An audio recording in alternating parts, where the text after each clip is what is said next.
You're welcome to the AM News. And Ghana has so far expended over 10 billion cedis on the fight against COVID-19. In the last 8 months of 2020, Ghana's COVID expenditure summed up to 8.1 billion cedis. From January to June 2021, an additional 2.3 billion cedis was spent. Now, let's take a look at where we are now as far as the COVID statistics is concerned. So for the new cases, on the Ghana Health Service dashboard, we have 82 new cases. We have 2,696 active cases. Confirmed cases, 128,368. The deaths are now at 1,158. The active cases, as you can see, are still quite high. Now, the World Health Organization in Africa is warning of a possible fourth wave in COVID-19 infections across the continent. The organization says the mass movement of people coupled with the unavailability of vaccines will be a huge driver in the expected spike in cases. It adds that only about 4.9% of Africans are fully vaccinated, leaving a majority of the continent's population vulnerable. Dr. Matshidiso Moeti is the regional director of the World Health Organization Regional Office for Africa. She spoke at a media press briefing Thursday. What we know is that very likely there will be cases going up again. At the moment, cases are going down in most countries, but we see them going up in some other countries as well at the same time. So I think we cannot say that the pandemic is disappearing, not by any means. And as I said in my remarks, we can probably anticipate that there'll be a wave of cases going up at the end of the year, because that's when people have a break for the festive season, they go home, they gather and travel. And as the situation where we are now with the level of vaccination relatively low, and the situation also of the fact that in many places, people are tired of the prevention measures. You know, there's a need to re-engage them on sustaining the use of masks when you are going to be in contact with people, keeping a distance, those public health measures that we have talked about many times. So that combination of factors, we believe, and the fact that there are variants emerging all the time, and some of the variants we have seen are more liable to, are more infectious, if you like. One person can infect more people than others. So as long as we are in a situation where the vaccination rates are relatively low, public health measures, preventive measures are needing to be reinforced.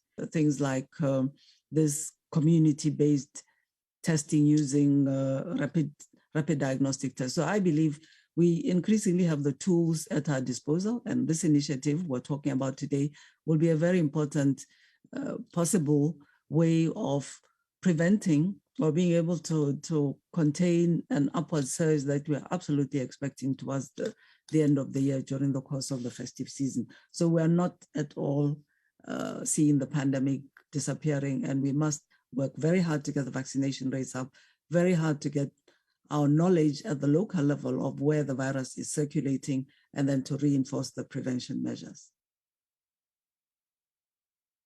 Police in Kaswa have arrested 2 men, allegedly a gay couple, after one inflicted cutlass wounds on his partner for alleged cheating.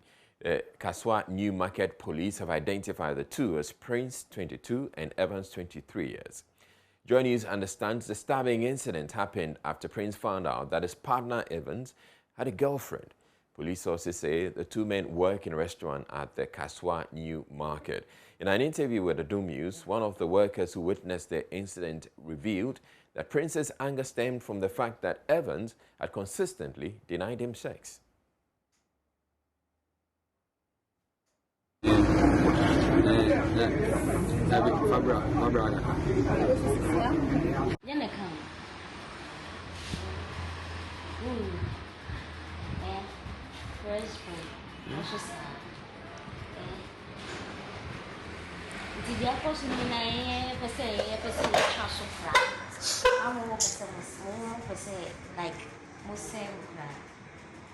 I will put in the way in the Okoba kind of crumple the can have you. Or so, also no more shade the way. The fear. Don't fear. But now they said they had not done the. Is your do so. They do so. Oh, God is no bias in. So Or yourself? No, very cold, very cold. Papa, Anna.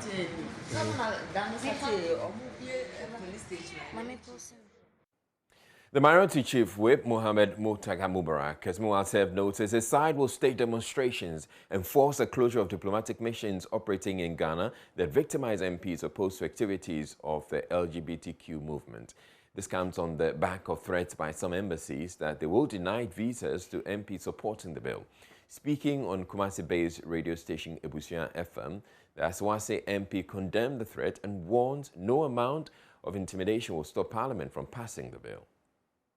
Say any embassy that uses this specifically, say because of we say be a Sam George, visa, we will organize a demonstration to close that embassy. Hey. Yes. You can't come and impose your more commitment. Yes. You can't come and impose your culture on us.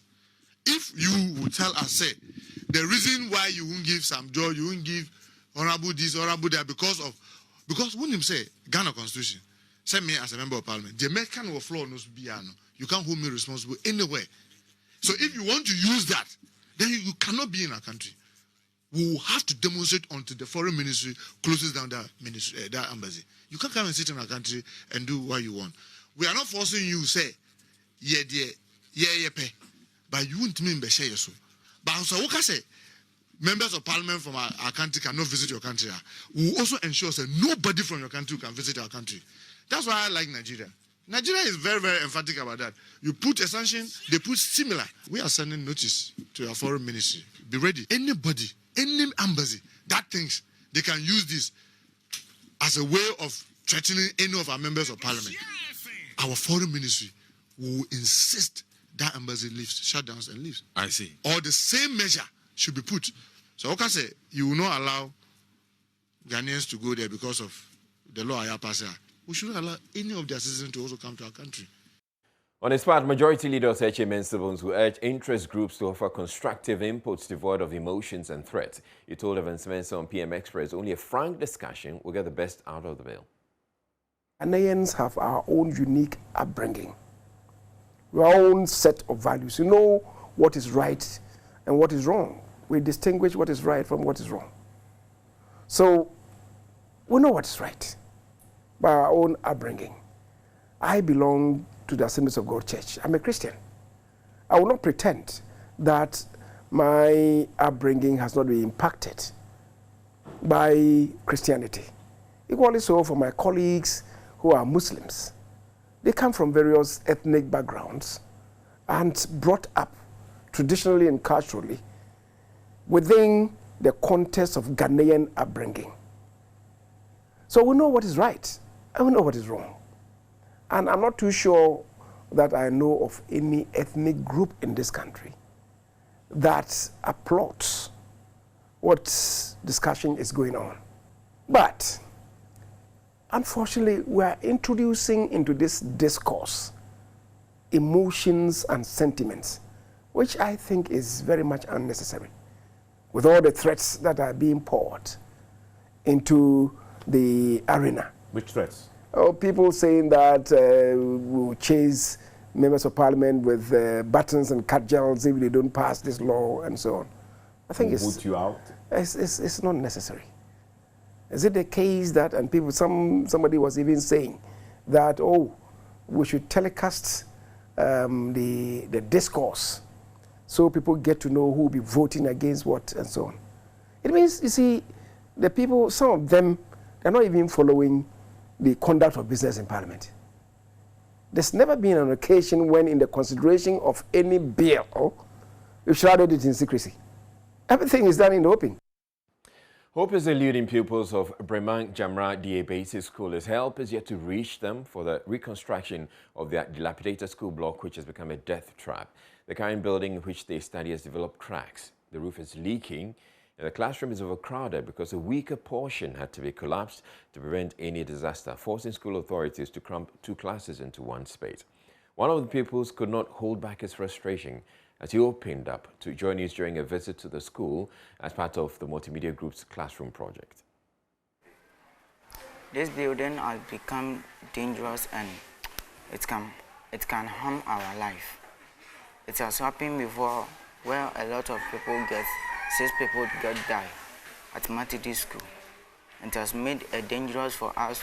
Even when we are studying, we are worried because we don't know the time that it will break and kill us. That is why we want the government to help us and construct a new building for us. I think the building can collapse at any time, and it can harm a lot of people.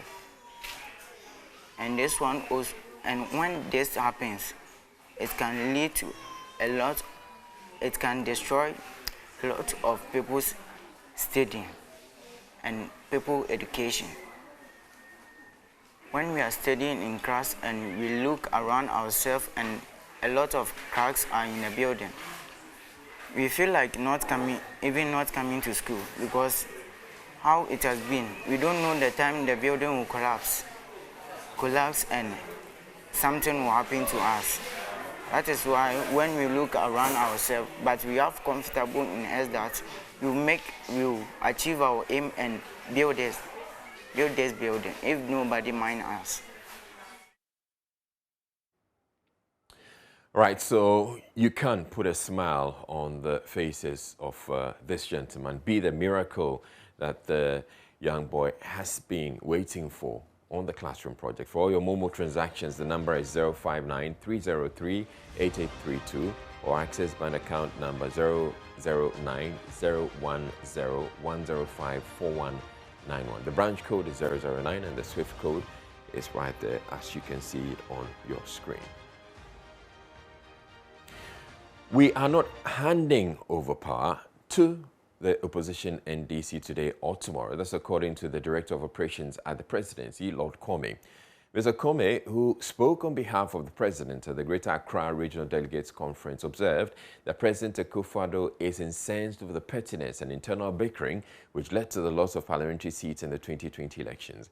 He added that the President is interested in handing over power to an MPP candidate and not the opposition NDC. Listening to him charging the supporters to work to ensure the party retains power in 2024. When ex-President J.J. Rawlings, the Western world was putting pressure on him. It is time to hand over to a democratic rule in Ghana. He says, hand over to whom? And I'm Refiana. There was a certain first lady in this country who is still alive. At a point, he told us openly, plain language, was say yeah, pakonjat naswa MPP for yanko Kumasi magazine na yanko shishebi enfama je kufor manti ana. It tells you that what you call power. Hey, me say adia ya friend to me. Say nyame ya wadom na se wo som say. Na se wan som ya adia be ye wo no. Me say adia be ye wo no. Me say I don't care who becomes national chairman.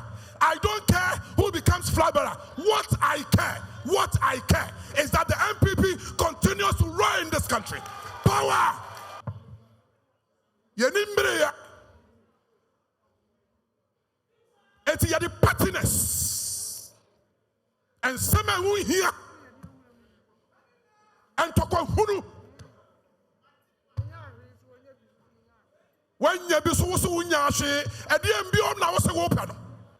Never again, Mr. Chairman, is what we should resolve leaving this conference this afternoon. Never again that this thing would ever happen to the New Patriotic Party. Charge you. Break the earth, break the earth, break the earth. Ah, Adani slogan. Oh. Me am Jina Hedi. So far as I live, me dem break it biao. To me no, me say me mfa ma wo ne, me mfa ma wo china. Me ne et bia me break. Me toaso, me say me yadai. Catch na unu ane say ya toaso ya yadai. Membe break it bia. As if there is something indeed to break. We have the power. What is left is for us to sustain the power.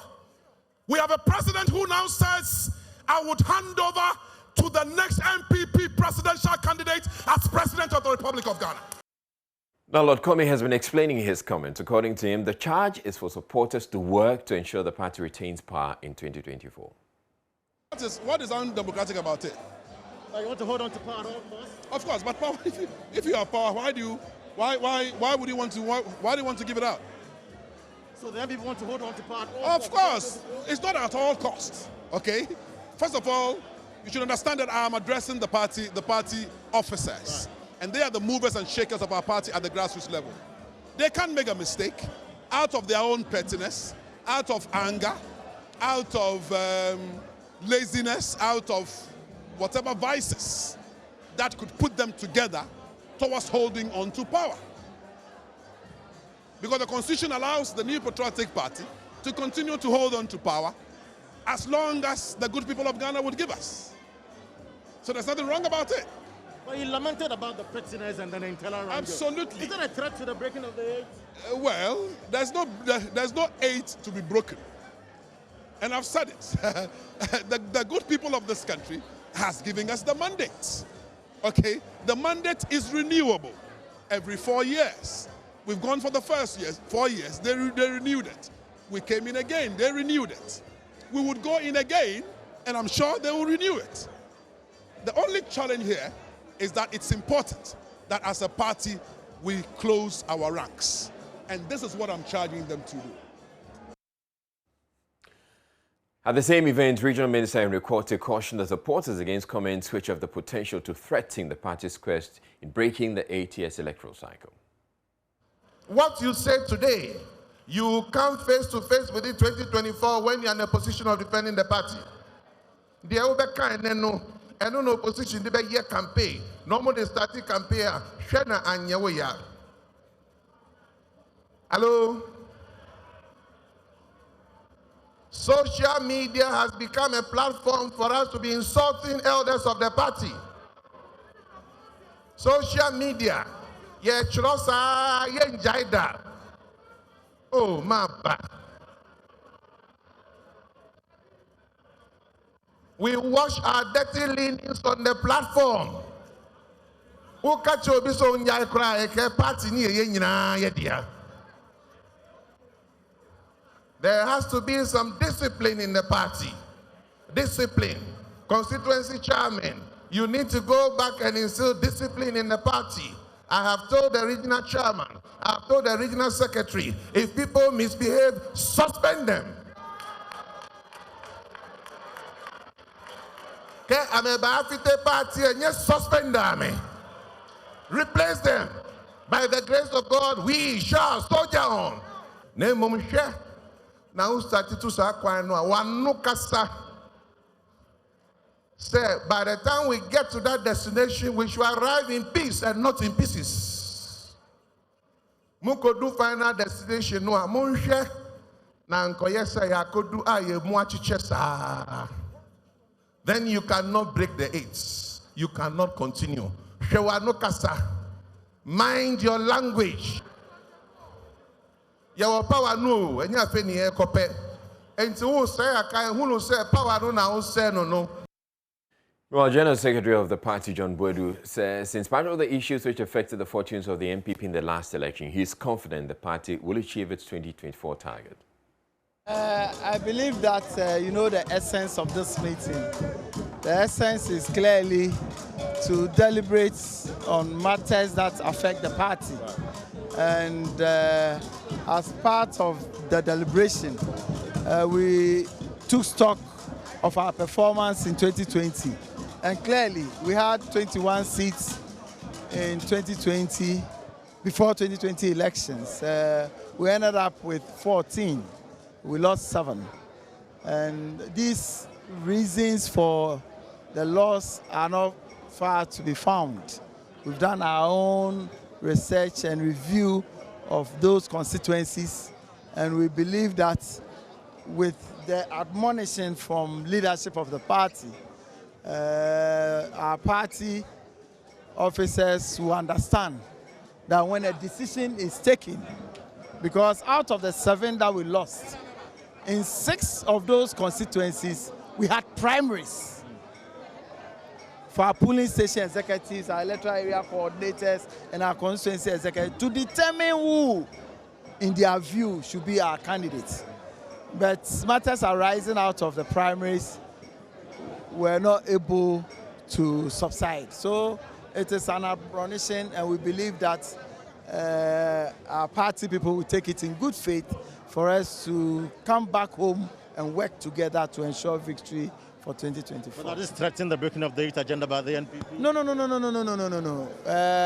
It is rather strengthening their resolve that never again are they going to carry out matters arising out of primaries to elections, and also be able to work together.